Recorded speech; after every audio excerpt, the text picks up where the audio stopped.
नमस्कार दोस्तों, स्वागत है आपका टाइम्स आईएएस में। मैं आपके साथ वीरेंद्र शुक्ला। दोस्तों, मॉनेटरी पॉलिसी कमेटी ने रेपो रेट को 40 बेसिस पॉइंट्स कम कर दिया है। तो आज समझेंगे मॉनेटरी पॉलिसी कमेटी का काम क्या होता है, रेपो रेट का क्या मतलब होता है, रेपो रेट के प्रभाव क्या होते हैं, सकारात्मक प्रभाव क्या होते हैं, नकारात्मक प्रभाव क्या होते हैं, रेपो रेट बढ़ाने के सकारात्मक प्रभाव क्या हैं, रेपो रेट कम करने के नकारात्मक प्रभाव क्या हैं। रेपो बहुत सारे आयाम से इसको हम डिस्कस करेंगे।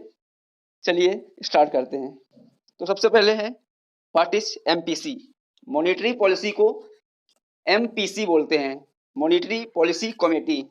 ये एक 6 सदस्यीय समिति है जिसमें 3 officials reserve bank of India के होते हैं और 3 व्यक्ति भारत सरकार नॉमिनेट करती है। नॉमिनेशन का ये बिल्कुल मतलब नहीं है कि किसी भी राजनीतिक सदस्य को बैठा दिया, जिसको मनाया उसको बैठा दिया, ऐसा बिल्कुल नहीं है। जैसा कि यहाँ पे लिखा हुआ है टेक्निकल पर्संस, कहने का मतलब है ये इकोनॉमी की इनको अच्छी कमांड होनी चाहिए, अच्छी इनकी इकोनॉमी पे पकड़ होनी चाहिए। तो 6 सदस्यीय समिति होती है, इसमें 3 सदस्य रिजर्व बैंक ऑफ इंडिया के होते हैं और 3 सदस्य भारत सरकार अर्थशास्त्र के जानकारों को, इकोनॉमी के समझदार लोगों को नॉमिनेट करती है। मॉनेटरी पॉलिसी कमेटी 2016 में पहली बार अस्तित्व में आई और मॉनेटरी पॉलिसी कमेटी की रिकमेंडेशन की गई थी उर्जित पटेल कमेटी ने। ये वही उर्जित पटेल हैं जो कि फॉर्मर हमारे आरबीआई गवर्नर हैं। उस समय जब इन्होंने 2013 में मॉनेटरी पॉलिसी कमेटी की सिफारिश की थी, तब उर्जित पटेल आरबीआई के डिप्टी गवर्नर हुआ करते थे और आरबीआई का जो चेयरपर्सन होता है वो आरबीआई का गवर्नर ही एक्स ऑफिसियो यानी पदेन चेयरमैन होता है। जो भी आरबीआई का चेयरमैन होगा, जो भी आरबीआई गवर्नर होगा, वो अपने आप ही मॉनेटरी पॉलिसी कमेटी का चेयरपर्सन होगा। वोटिंग में, और अब बात करते हैं कि इसमें निर्णय कैसे लिए जाते हैं। वोटिंग मैकेनिज्म क्या है, व्हाट इज वोटिंग मैकेनिज्म। तो देखो, वोटिंग मैकेनिज्म जो है, वोटिंग है मेजोरिटी से वोट किए जाते हैं, मेजोरिटी से निर्णय लिए जाते हैं।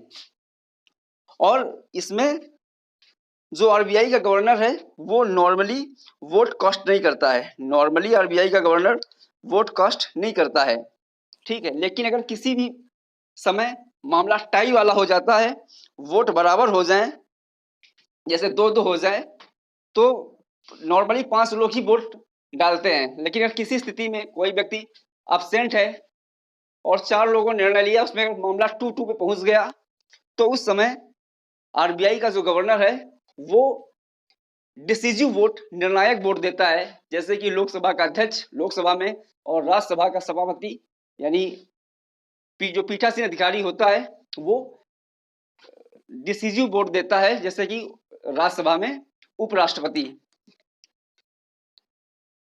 तो और आगे देखते हैं।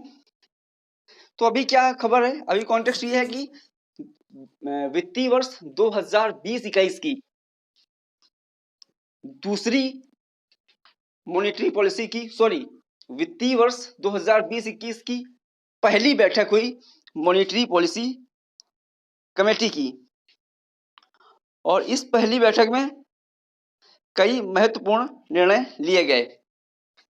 एक्चुअली जिस लॉकडाउन पीरियड, और ये लॉकडाउन के पीरियड की दूसरी बैठक थी, एक हुई थी मार्च में जो कि वित्तीय वर्ष 2019 और 20 की आखिरी बैठक थी।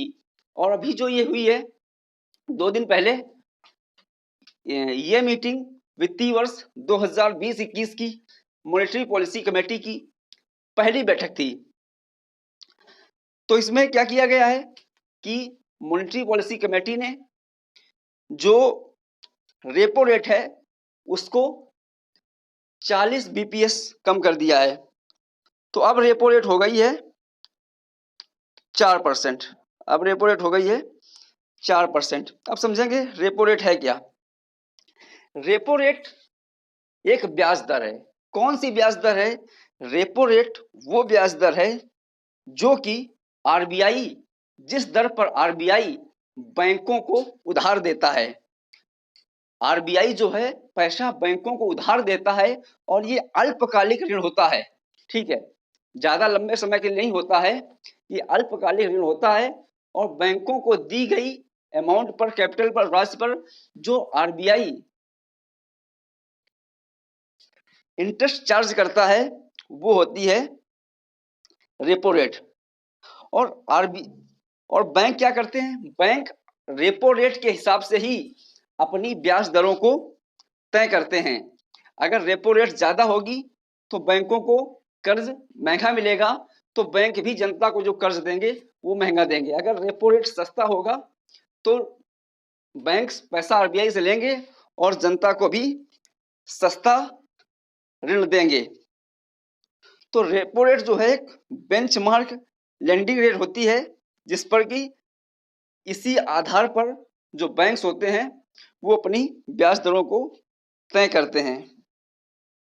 अब बात करते हैं कि जैसे आरबीआई ने रेपो रेट कम किया तो रेपो रेट के सकारात्मक प्रभाव क्या हैं। देखिए, जब आरबीआई ने रेपो रेट कम किया तो लोगों को, बैंकों को आरबीआई से बैंकों को सस्ता ऋण मिलेगा। जब बैंकों को सस्ता ऋण मिलेगा तो बैंकें जो हैं जनता के हाथों में सस्ता ऋण देंगी। जब सस्ता ऋण देंगी तो जो बारोइंग जो है इजी हो जाएगी, जनता के हाथ में पैसा आएगा। जब जनता के हाथ में पैसा आएगा तो जो लिक्विडिटी है मार्केट में, लिक्विडिटी बढ़ेगी, लोगों के हाथ पैसा बढ़ेगा, मार्केट में लिक्विडिटी बढ़ेगी, तो उससे डिमांड जनरेट होगी। जब डिमांड जनरेट होगी तो प्रोडक्शन बढ़ेगा, प्रोडक्शन बढ़ेगा तो इन्वेस्टमेंट बढ़ेगा और एम्प्लॉयमेंट का नए नए रोजगार जनरेट होंगे। जो विकास और ग्रोथ की जो डेवलपमेंट की साइकिल है वो चल जाएगी। ये होते हैं सकारात्मक प्रभाव होते हैं रेपो रेट के। लेकिन नकारात्मक प्रभाव क्या हुआ है? इन्फ्लेशन बढ़ जाता है, लोगों के पास ज्यादा पैसा होगा, लोग ज्यादा डिमांड करेंगे तो इससे महंगाई बढ़ जाती है। आप डिमांड एंड सप्लाई का कंसेप्ट समझिए कि जब डिमांड बढ़ती है तो इन्फ्लेशन बढ़ता है। अब देखते हैं कि ये तो थे, अगर रेपो रेट कम है तो उसके सकारात्मक प्रभाव क्या है, नकारात्मक प्रभाव क्या है। अब देखते हैं कि अगर रेपो रेट ज्यादा है तो रेपो रेट के प्रभाव क्या होंगे। जब रेपो रेट ज्यादा होगा तो बैंकों को ऋण महंगा मिलेगा। जब बैंकों को ऋण महंगा मिलेगा तो बैंक जो है वो अपना ऋण महंगा कर देंगे, और जब ऋण महंगा हो जाएगा, ब्याज दर बैंक बढ़ा देंगे तो लोग ऋण लेना कम कर देंगे। जब लोग ऋण लेना कम कर देंगे तो लोगों के हाथ में मनी कम होगा, कैश कम होगा। जब लोगों के हाथ में कैश कम होगा तो डिमांड कम होगी, और डिमांड कम होगी तो फिर सप्लाई कम होगी, और जब सप्लाई कम होगी तो फिर जो प्रोडक्शंस हैं, जो मैन्युफैक्चरिंग कंपनियां हैं, कंपनीज हैं, वो कम माल का प्रोडक्शन करेंगे, इससे इन्वेस्टमेंट कम होगा। और इसके के साथ साथ जब ज्यादा डिमांड नहीं होगी तो ज्यादा सामान, ज्यादा गुड्स का विनिर्माण नहीं होगा, तो फिर एम्प्लॉयमेंट भी नहीं जनरेट होंगे, रोजगार की छटनी भी हो सकती है। तो ये प्रभाव होते हैं रेपो रेट बढ़ाने के। इससे जो ग्रोथ और विकास और ग्रोथ की जो डेवलपमेंट है, जो साइकिल है, ये उल्टा घूम जाती है। रेपो रेट के जो फायदे होते हैं उसका जस्ट अपोजिट होता है। रेपो रेट कम करने के जितने सारे फायदे होते हैं, रेपो रेट बढ़ाने के उतने सारे नुकसान देखने को मिलते हैं। लेकिन इसका भी एक पॉजिटिव इम्पैक्ट है। महंगाई बढ़ने के विभिन्न कारण हो सकते हैं, लेकिन जब महंगाई बहुत ज्यादा बढ़ती है तो इस समय आरबीआई क्या करती है? रेपो रेट बढ़ा देती है। तो आरबीआई जो है रेपो रेट को बढ़ाकर, रेपो रेट की दर बढ़ाकर इसको इन्फ्लेशन कंट्रोल के एक टूल के रूप में प्रयोग करती है।